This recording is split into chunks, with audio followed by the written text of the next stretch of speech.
आज्ञा नमस्कार। सर्वप्रथमे मुझे गुमर ग्राम पंचायत सरपंच रामचंद्र बाणवा।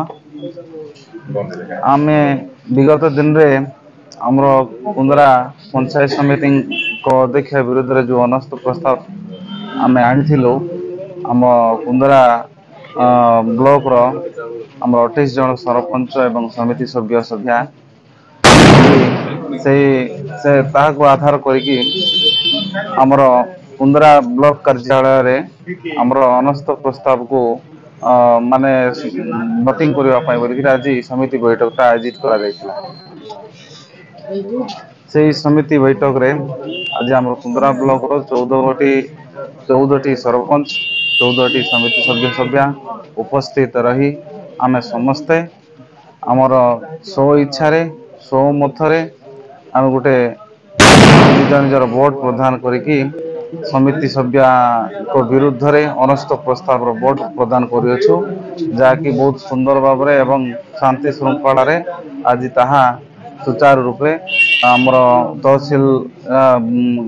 तहसील आमर कुंदरांक तत्वावधान रे आज ताहा परिचालन करा जायतिला। धन्यवाद। नमस्कार, मो ना दामोदर गंडा कुंदरा समिति सभ्य।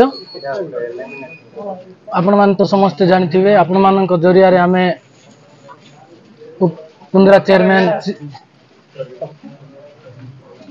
चेयरमैन को विरोध रे उपजिल्लापाल निकट रे जाई अनास्था प्रस्ताव निमंते जनैथिलु। तांकर निर्देश क्रमे आज अनास्था भोट कार्यक्रम चली थिला। आमे समस्ते अनास्था भोट को समर्थन करी चेयरमैन को विरोध रे भोट दे कार्यक्रम को संपूर्ण करथिलु। केते जन समिति केते जन सरपंच थिले टोटल केते जन थिले? आमे टोटल 28 जन मेंबर थिलु।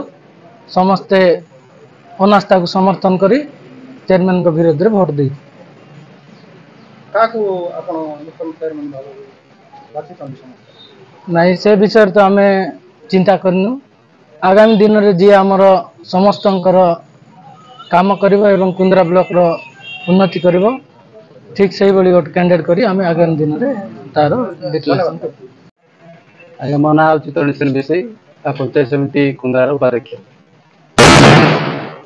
आउ उपजिल्लापाल महोदय नोटिस प्रकार आज 4/10/2025 लिख अनास्था प्रस्ताव उपरे गोटे आज भोटिंग थिला।